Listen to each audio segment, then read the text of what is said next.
inspired to find a little piece of something that will help to remind each one of us that there is an art to being loved, and that you can choose to be loved on purpose.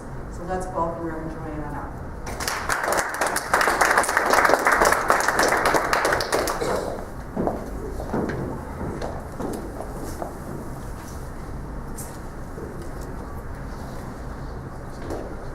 So before we begin today, I have to say that you already know this. We live in the best place, the best country in the universe. Yeah.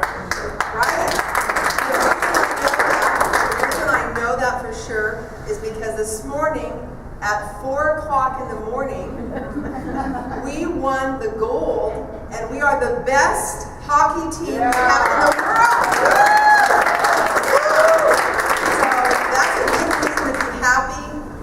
Don't have one in case you don't have one.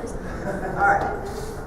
So I love that. And Rael, I call him Raphael, the angel, he's going to be on the wings this morning as I take you into a guided meditation. We're going to go to a very sacred place, a place that you may find that you remember. And today's message is entitled The Art of Being Love on Purpose. And so I invite you to very gently close your eyes as this beautiful music, these are called the angel wings. You can hear them playing in the background. And I invite you to transport yourself to a place that is very, very beautiful, very quiet. And I invite you to come with me on a journey just for a few moments this morning. So as you close your eyes, as you allow yourself to be love on purpose, I invite you to imagine a time long, long ago, a very long time ago, before you were a physical being, when you were pure essence. No form, no personality, no name, no gender, no race, no identity of your own. You were just one in the divine essence and in the allness of God.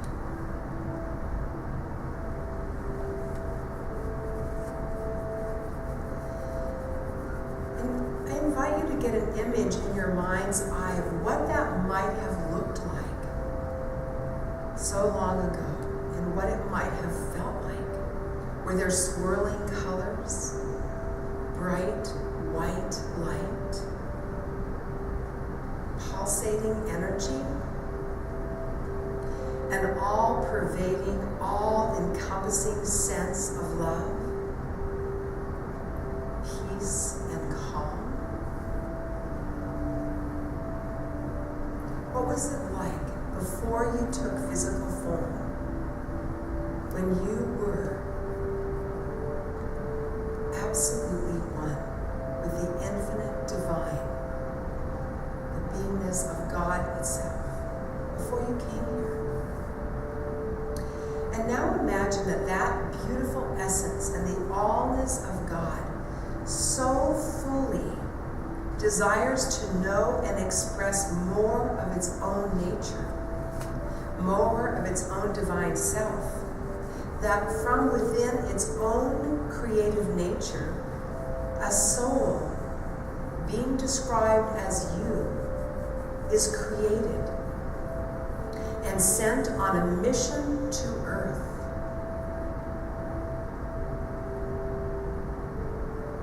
At that very moment, you come forth from the soup of creation. And also at that very, very moment, you clearly and unequivocally understand your mission. Because you hear God say this to you. Go to earth, my beloved, be an individualized expression of me.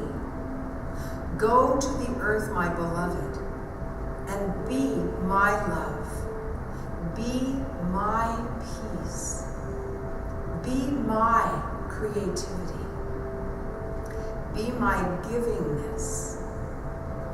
Be my joy. Be my eyes.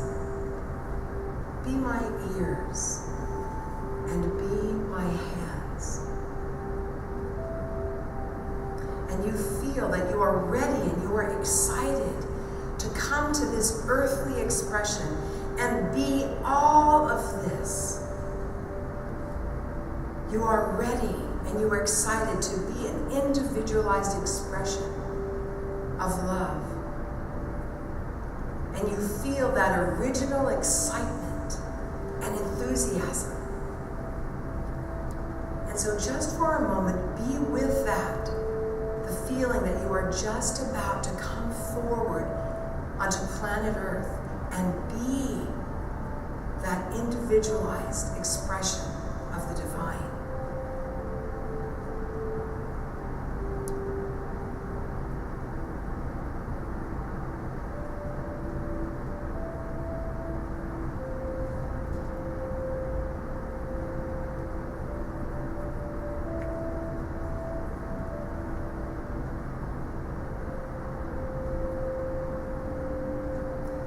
Just as you are ready now to burst forth into the human experience, you hear God say to you, oh, by the way, my beloved, you won't remember any of this by the time you get to planet Earth.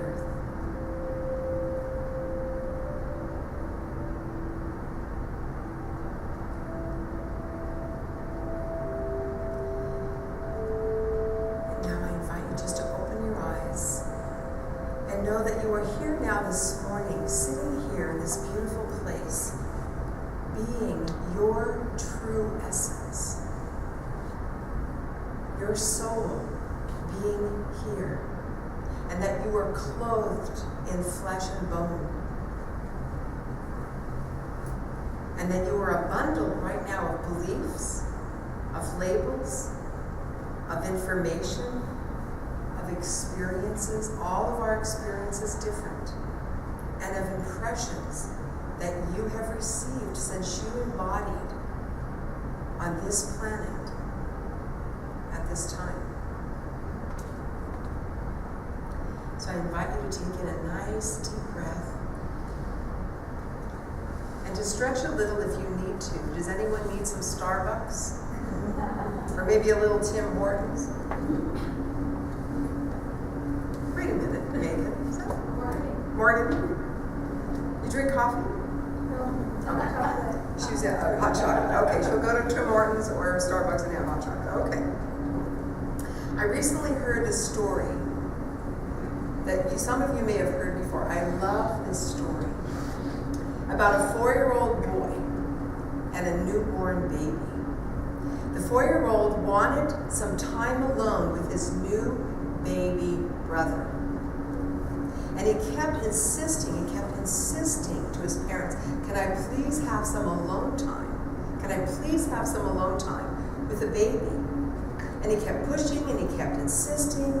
And so the parents finally, they're a little bit concerned, what does he want to do with the baby? But they decided, what's going to happen in there? So they decided they would give him some alone time with the baby. And he went into the room and they closed the door. But they left the baby monitor on to see just what was going on in there, right?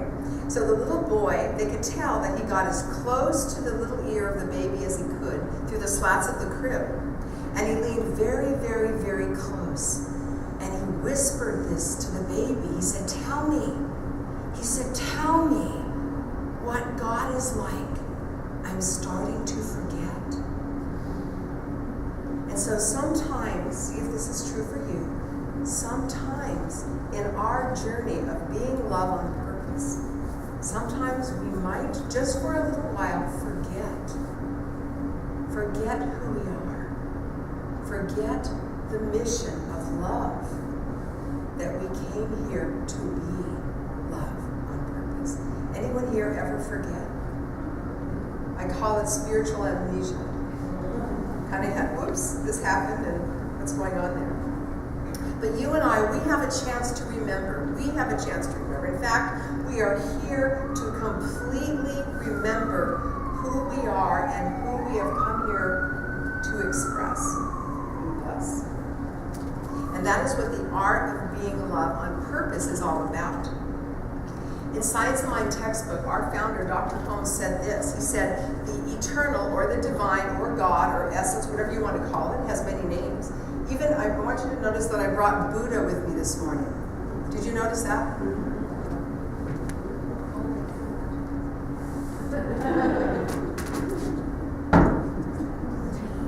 He was in my storage unit. And so I had him in my car for a week. I got to drive around the Buddha. And then I thought, I think he really wants to come to service. He's a happy Buddha. And I was kind of looking for a hockey stick. That he could hold a hockey stick for our team. But anyway, brought it with me this morning. So the universe, God, essence, whatever name you call it, according to our beautiful founder, Dr. Holmes, said this divine essence has placed itself at the center of our being in order that we may function individually. The discovery of this is the greatest truth about humankind. It is the greatest discovery of the ages. This truth, that we are not original sinners, we are not bad, we are not terrible, we are divine beings on a journey of love, on a mission, if you will, to planet Earth. And we are here to be love on purpose. So I offer you a challenge this morning. And the challenge I offer you is, could this be the morning that you take everything you have learned this entire month and embody that and take that in and live that? And so you may ask yourself, well, what exactly did we learn? A lot of times, for example, I will take a dance lesson. And the minute I walk out of the room, I can't remember what I learned. Anyone ever do that? So you kind of, walk out of the room. What did you say this morning? That's why sometimes I test you. I'll say, okay, what did I say? Most of you are really good, you remember. So I want to share a couple of the things we learned this month as a little tiny review. We began the month, of course, in February, the first week, by me asking you this question. I said, how many of you are excited about February, the month of love? And I said, I'm excited because I get to consciously decide to love more. To love myself more, to love my family members more, my neighbors, to love my planet more, to love the universe more, just to love. And how can I be more receptive, more aligned with love, more expressive of love? What can I do to love more? And I asked you this question. What would love do? If you have a challenge, if you have a problem, if you have a situation that is causing you any grief, anyone ever have that? What would love do? And I asked you that question. I also showed you my glasses, my love glasses. And everyone was so smiling about it that I said I would bring you all your own pair. And so week 2, in review, week 2, we had Valentine's Sunday, and every one of you here received your very own pair of love glasses. I went to all the stores and bought all the pairs I could find. And it was fun. And some are sunglasses, some had sparklies, and then I wore these, so that was great. So we did that. I also handed every one of you a beautiful mirror in which you could practice saying to yourself, how do I love thee? And you were to practice doing that, so that's what we did in week 2, and I invited all the couples up, and we did a recommitment ceremony for those couples, and then they all kissed. That was fun. So I really love that part. And for week 3, we looked last week at loving connections, and I shared the quote from Mark Nepo, who said this. He said, I find I have come upon others now. I come upon others now as if I have just crossed a desert, and each one is an oasis. And what would happen if we loved each other that way?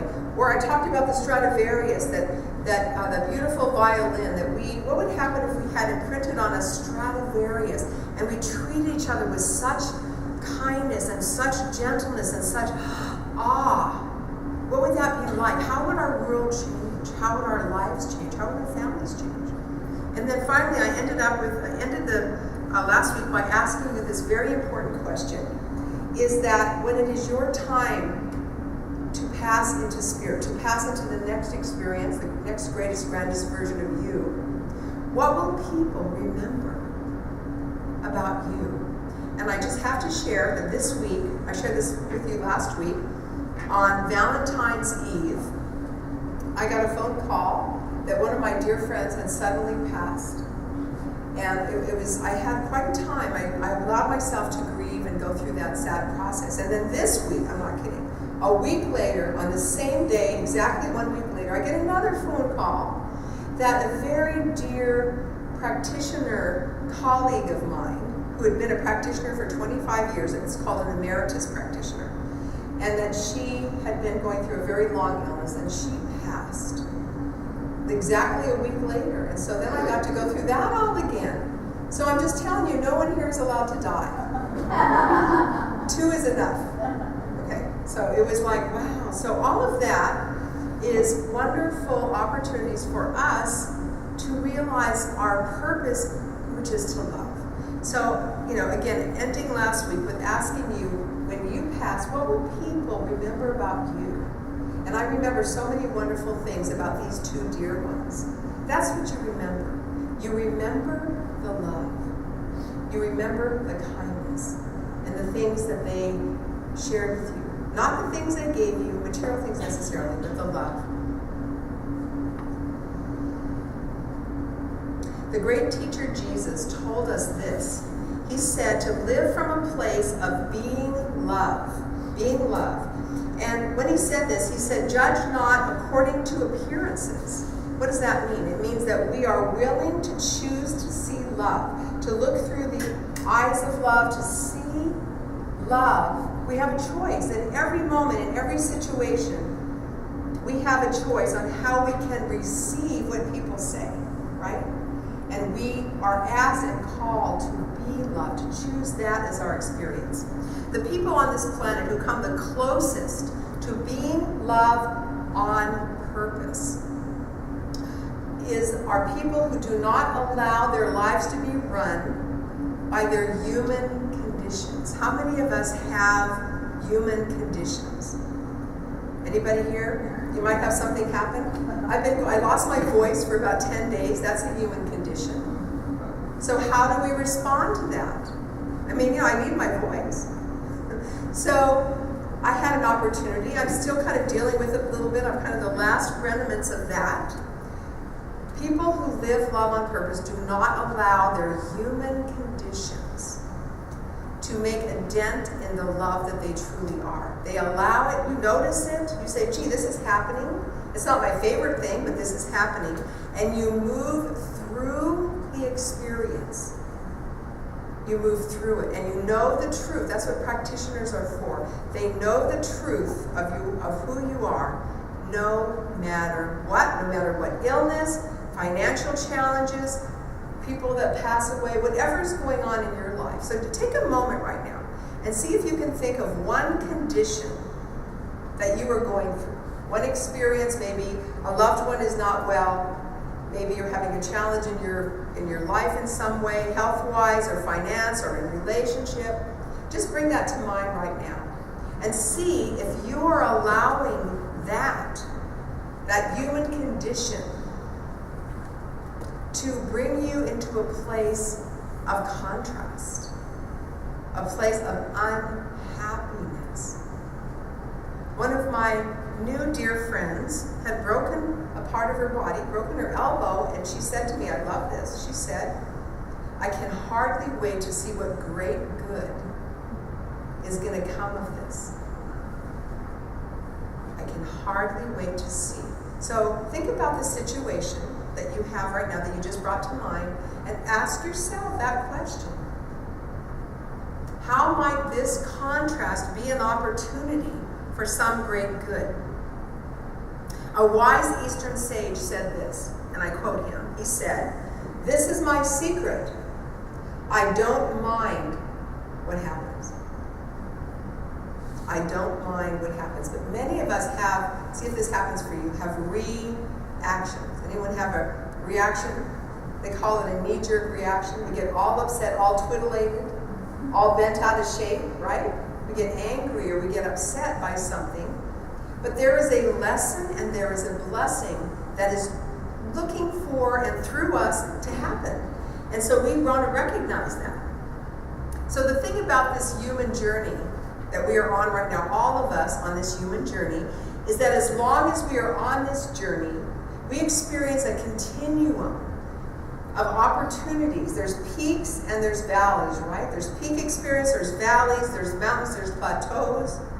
And it goes on and on and on until the day we leave. I received an email this week from one of our most abundantly popular ministers, and he happens to be a Christian minister. His name is Rick Warren. Any of you heard of Rick Warren? He has the largest church in the States. It's 25,000 people. Can you imagine sitting in a room? I mean, with 25,000, that's a whole lot of people.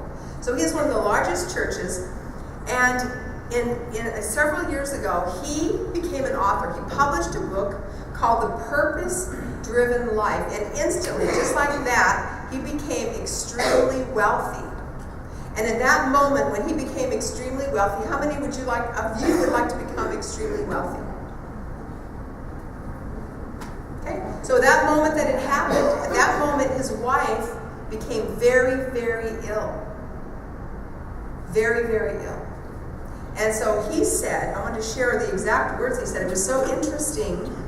He shared in this interview that I got that the previous year was one of the greatest that he ever had and one of the most difficult because his wife, Kay, had developed this illness, and at the same time he sold 15 million books.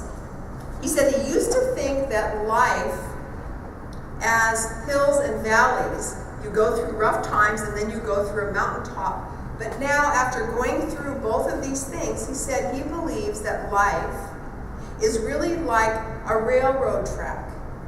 That sometimes we go through things exactly at the same time, the peaks and the valleys, like two tracks on a railroad simultaneously, he said. And he said, in fact, any given experience can be both a mountaintop and a valley experience. And see if that's true.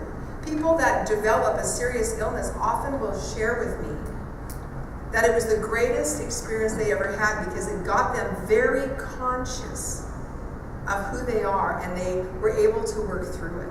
I have someone in my foundations class who's been through just about everything and successfully achieved complete remission of everything. It was amazing. I think that's amazing.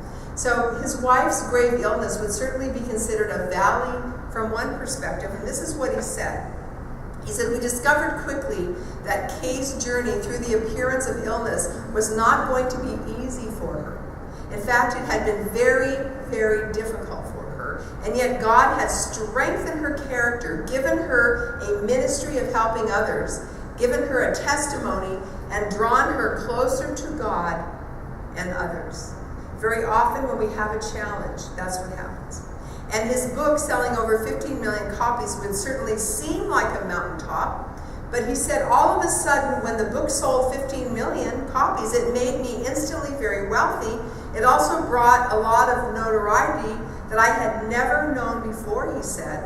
And this was very, very difficult. Very difficult for him. And he didn't know what to do, so he asked God.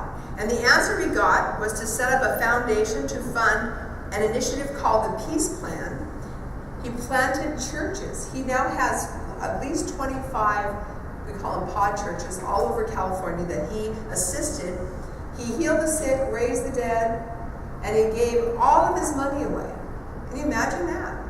And he just felt called to do that. He said, no matter how good things are in your life right now, so think about things that are really good. No matter how good things are in your life right now, there is something that needs to be worked on. We're all kind of working, right? We're in a process. Life is a process. There's things that I'm working on. So he said, no matter how good things are, there's always something that needs to be worked on. And no matter how awful, how challenging, how terrible things are in your life, there is always something to thank God for, no matter what. You can focus on your purpose, or you can focus on your problems. If you focus on your problems, you only increase the pain and expand the problems. If you focus on the blessings, you increase the blessings. The metaphysical statement is that where energy flows, where attention goes. So you want to focus on your problems, you want to focus on your illness, you want to focus on your challenges, you can call them opportunities, or do you want to focus on the truth of who you are? The blessings, the goodness, the juiciness of life, the delicious experience of being alive on planet Earth when our country wins the gold for hockey. I just love that. We've got so many gold medals. We are awesome. I'm taking credit for all of it. I love it. I'm so happy. This is the best place to be. So, again, I'm going to invite you. We're going to go on another little journey. I'm going to have Raphael, the angel, play the angel wings. And we're going to just take a moment to listen, to see what our mission is on planet Earth. I'm just going to take you back again to that place. So I invite you to close your eyes. Once again, very gently close your eyes. And let us go back into that original soup of creation that we visited at the beginning of our time together today. And once again, remember a very, very, very long time ago, before you were a physical being, when you were pure essence, no form, no personality, no name, no gender, no race, no identity of your own. You were just one in the pure essence of the divine, in the allness of God, way back before you came here. Absolutely one. You had re-emerged into the non-physical. Pulsating energy. What was it like there? Swirling colors, bright white light, an all-pervading, all-encompassing sense of love and peace and calm.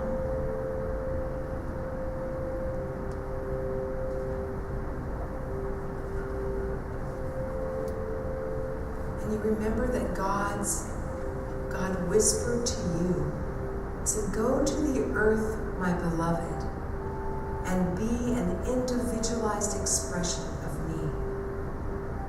Go to the earth, my beloved, and be my love on purpose.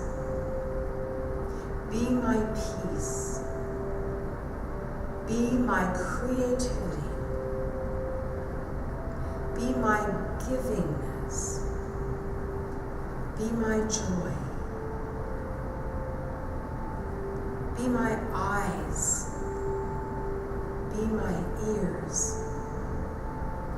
And be my hands.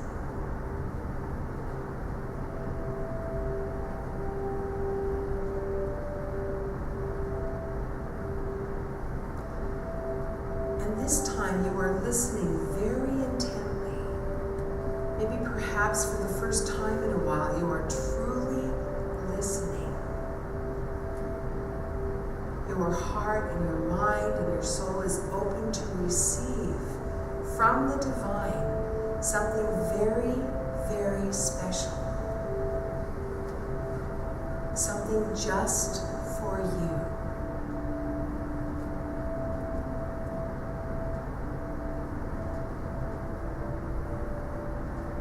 hear your specific purpose, the quality of God that you were meant to bring here to this planet at this time. And so listen closely, because right now, the infinite loving presence is whispering in your ear. And just allow yourself to hear it and feel what it is that God is whispering into your ear as your mission here on planet Earth.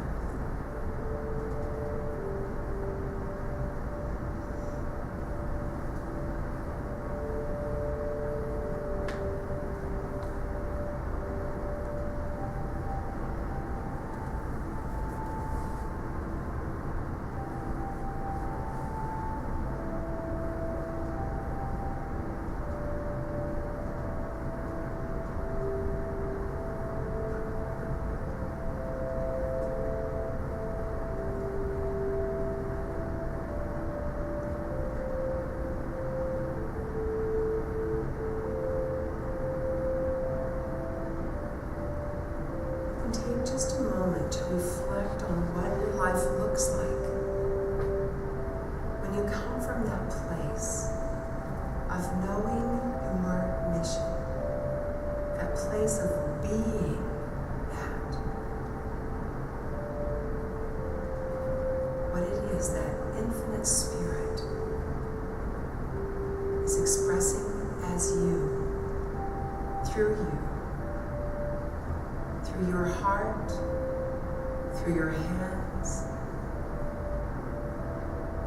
through your eyes, through your entire beingness. What is it that God is whispering to you? Your mission. And just allow yourself to bask in that place of oneness and of being here on planet Earth on purpose.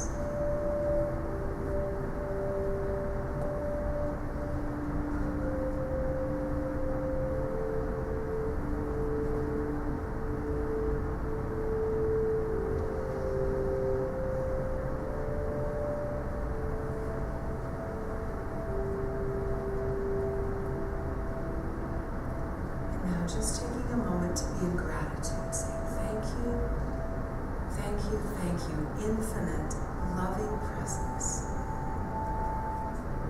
for my life that is your life, for my life that is expressing here and now, in this room, in this beautiful city, in this wonderful country, on this beautiful planet called Earth, at the most perfect time to be.